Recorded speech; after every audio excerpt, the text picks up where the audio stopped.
aprendiendo y estudiando acerca del libro de la carta de Efesios y ya entramos en el capítulo 4, donde se nos resalta la unidad en el Espíritu, en el vínculo perfecto de la paz,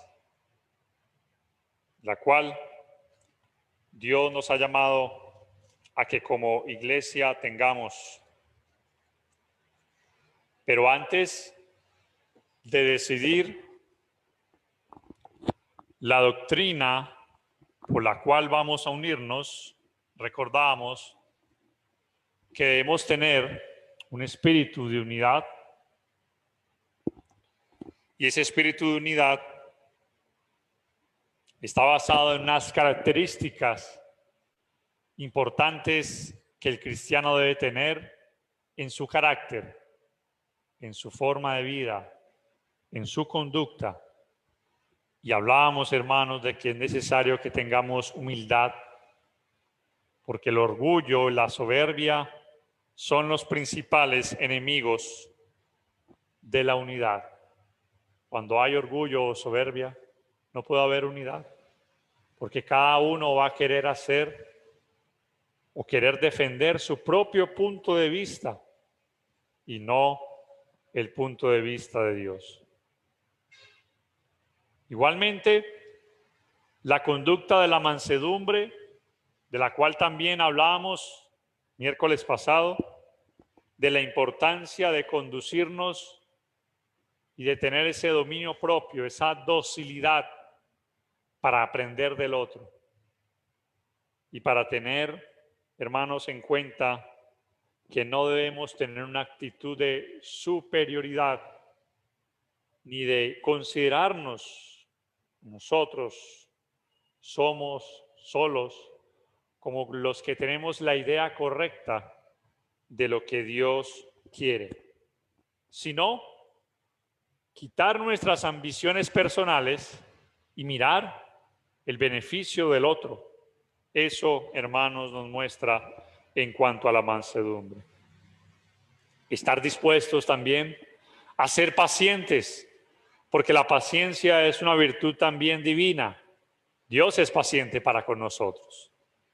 ¿Cuántas cosas Dios le soporta a usted y a mí? ¿Cuántas cosas Dios es paciente en su vida? Dios para con usted, en su forma de vida, en su carácter, en nuestra forma de conducirnos, en que todavía no somos esos cristianos o esos hijos que quisiera Dios que fuéramos.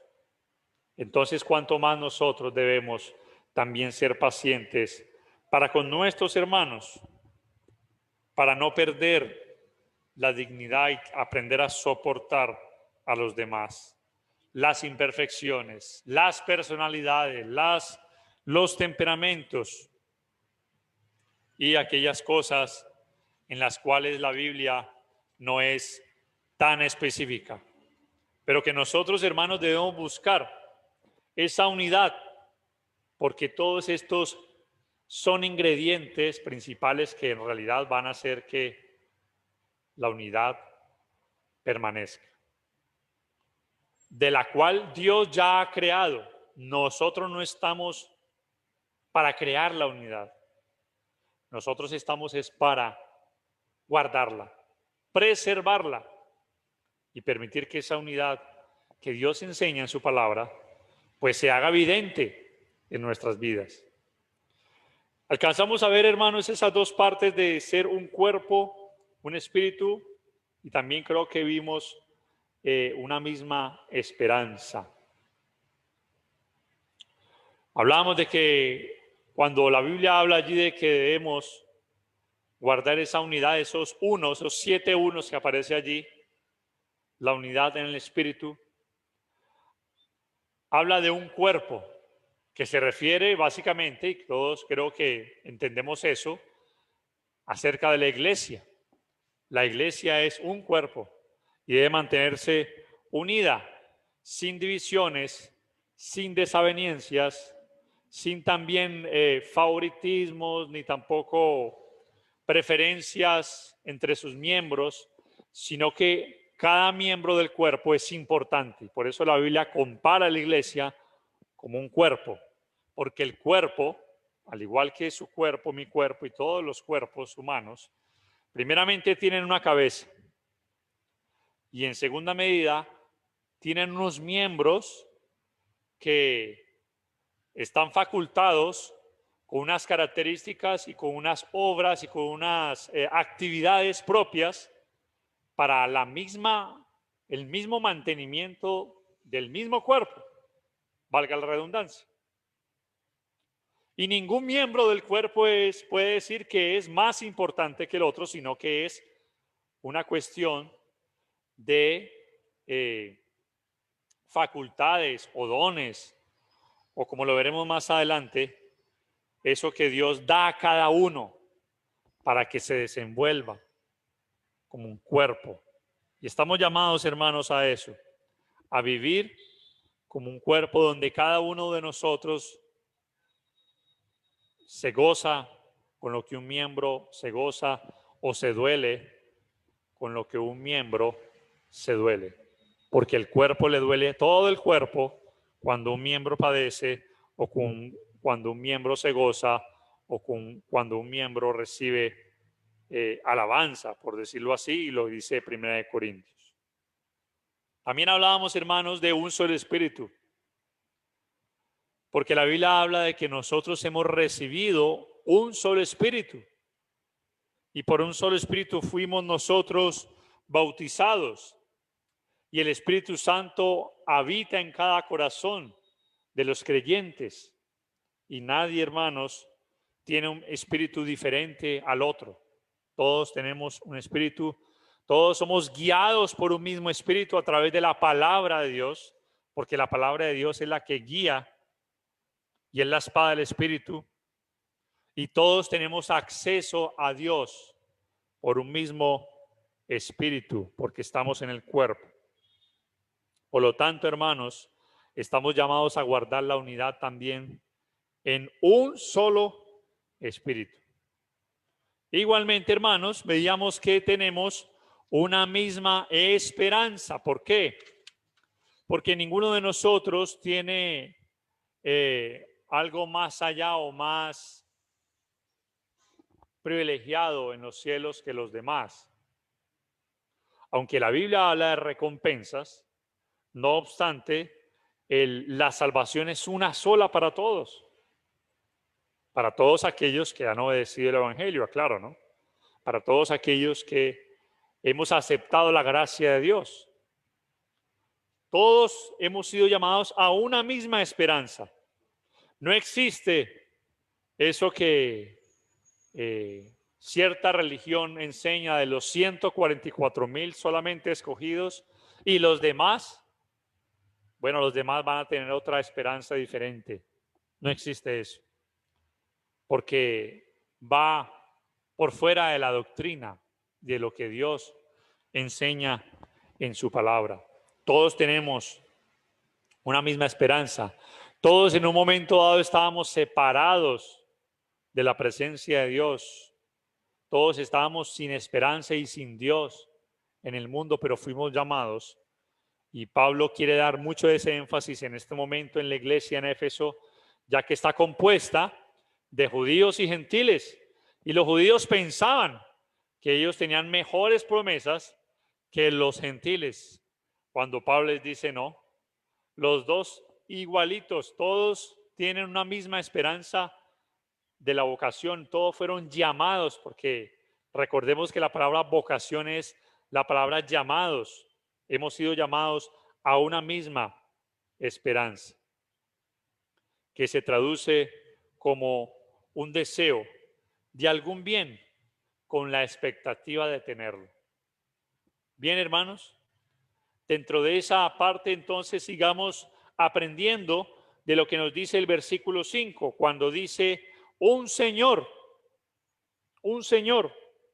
porque nosotros ahora, hermanos, tenemos ahora el Señor que es nuestro Señor, el Señor Jesucristo, del cual nosotros ahora, Él como Señor del cielo y de la tierra, del universo, tiene unas características ahora nuestro Señor. Un solo Señor aparece allí, un Señor. Y cuando hablamos de Señor, hermanos, estamos hablando de varios aspectos a tener en cuenta. Primero, la palabra Señor incluye el hecho de tener la autoridad. Tener la autoridad. Y a Jesús, hermanos, según Mateo, vamos a Mateo capítulo 28, versículo 18, donde vamos a ver que Él ahora tiene la autoridad.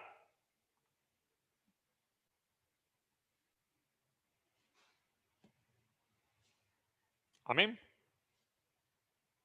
Dice Mateo capítulo 28, el mismo Jesús lo dijo.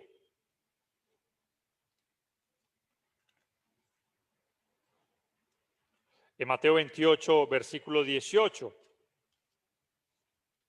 hablando Jesús,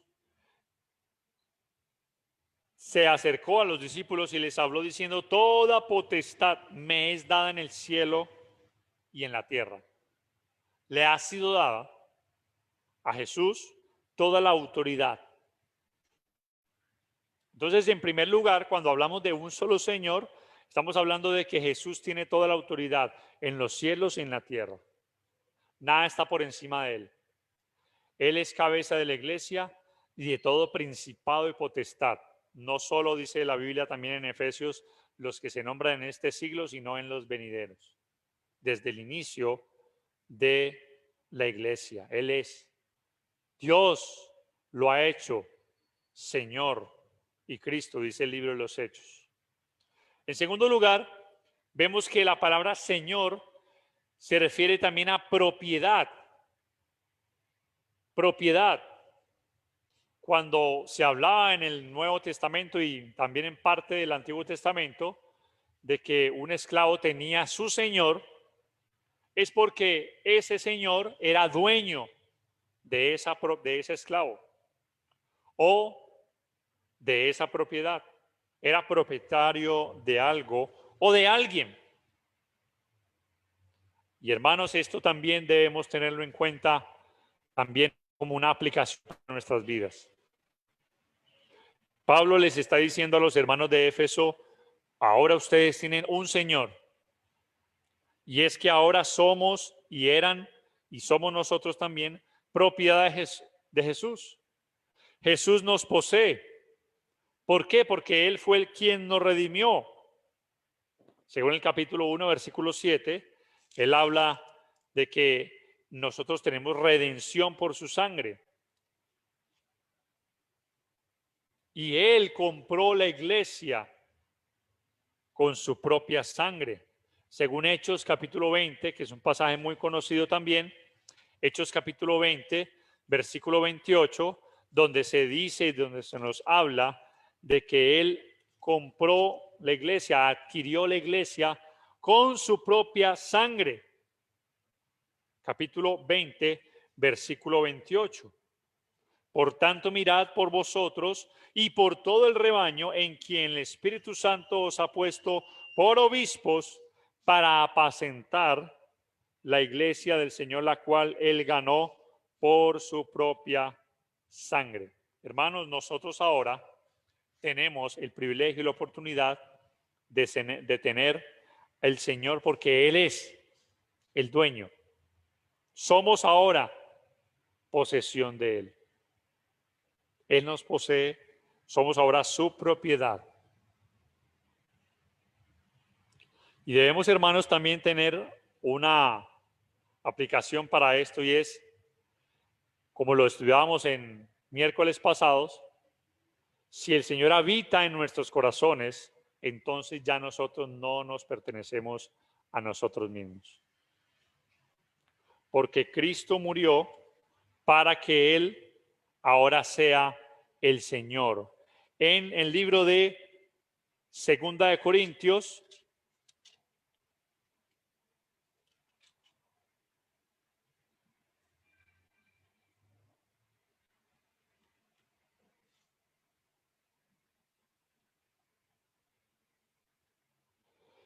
capítulo 5,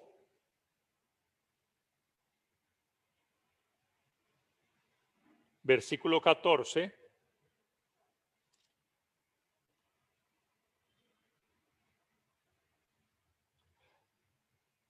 Porque dice, el amor de Cristo nos constriñe pensando esto, que si uno murió por todos, luego todos murieron.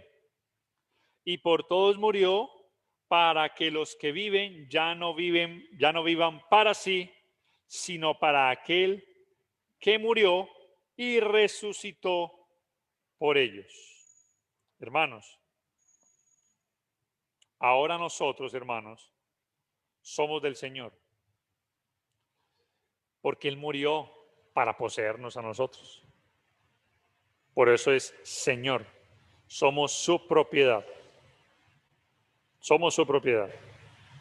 Y dice el pasaje en 2 Corintios 5, versículo 15, dice, y por todos murió para que los que viven ya no vivan para sí. Eso debe ser una aplicación para nosotros hoy en día en cuanto al señorío de Jesús sobre nosotros, que ya nosotros no vivimos para sí.